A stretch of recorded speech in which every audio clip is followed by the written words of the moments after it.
I'm Hannah. And I'm Tamara. And today we're going to talk about the secret power of playmode. Dun, dun, dun, dun. Sorry, I really love this. It's a really exciting topic. It is actually. It's, oh gosh, play mode.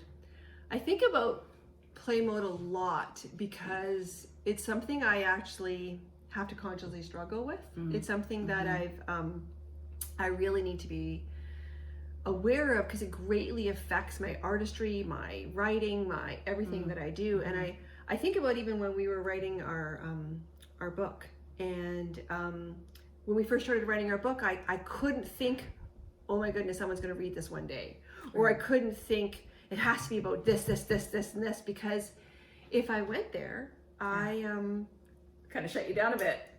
Yeah, right? completely. It became about something else. I became about what people were going to think about it, or what people were going to say, or how. And then the alarm kicks in. And with my alarm kicks in, then I was no longer creative. Yeah. And so that reminds me of like when I was a kid. I used to be able to draw roses really, really well. And I have an older sister who's quite artistic and taught me how to draw these very perfect roses. And I got a lot of, people would tell me all the time how beautiful my roses were. And I learned to only draw roses. And because every time I draw a rose, everyone would say, oh my gosh, Hannah, that's so beautiful. And so I never get reinforced somehow. No, exactly. And I'm now very mindful with my own children or my own students when they show me their artwork. It's not that I never say it's beautiful, but I try to turn that around and be, oh my goodness, this must have been so exciting for you to do. It sounds like, it looks like you were really into this, as opposed to it being an evaluation, because it can limit. It can easily turn into something else. Yeah, and then you feel this, whether people meant it or not, because I don't think anyone meant that for me, we feel this tension to keep doing well, or to create, which limits us. Totally limits you, because then you're doing that because this gets the good response from mom or dad or the teacher. That's right. Instead of what's actually in there. And that's right. And that's the challenge for me. It was really hard because I was all about getting it right. One of my daughters especially, she followed, unfortunately, in my footsteps in this, and it was so much about getting it right that it wasn't, it became about the wrong thing, and it actually stunted that creativity. It not only stunted the creativity, but it stunted the learning. Yeah. It's like, it became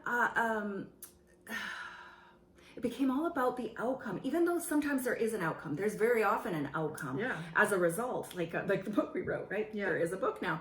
But if in the process, it's about the process being in that play mode, in that place where it's suspended for a time. I like that word, suspended, because what it does is that it really it makes me think of the time I was working with my students and Margie Gillis. So for those of you that don't know, Margie Gillis is Governor General Award-winning modern dancer icon. She's knighted and she's won Gemini. Very amazing woman. A million other awards.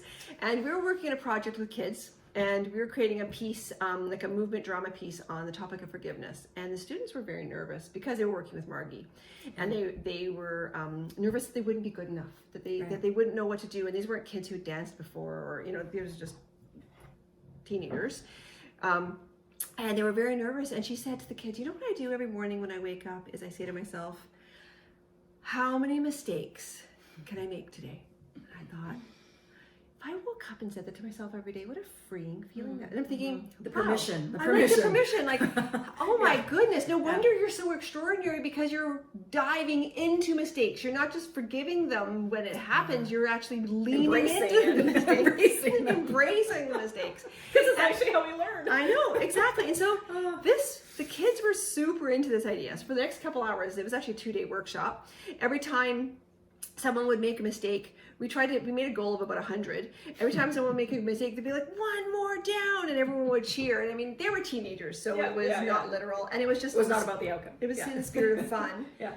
But it created room for so much to emerge, and for people to fall into a flow state of learning and creating. And I think that in this very outcome-based world we live in, at home and at school, actually, in both, kids have very little room, because we're often rewarding them for so many things by the, oh, good job and great this and great that without us intending it, it starts to feel like an evaluation. Yeah.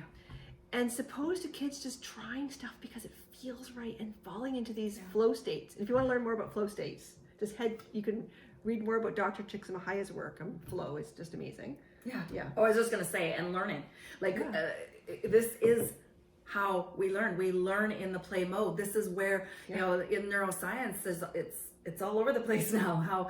How it's the pathways that are the new connections that are made. That's right. It's when we're allowed when we give ourselves permission to explore, when we give our children permission to explore their world, that's where those patterns are created, and those networks that then build so that when we do have to solve problems in school or in our lives, create things. And this is the way the world is now. We're not memorizing things, and people are opening new business, new inventions, new technologies. Like, we need that kind of brain. We need play mode. We need play mode. Yeah, and to the rescue. And this is the irony of it. This is the secret power of play mode. Is that it's when we're not working to be so good, we can create extraordinary, creative, and disastrous. Yeah.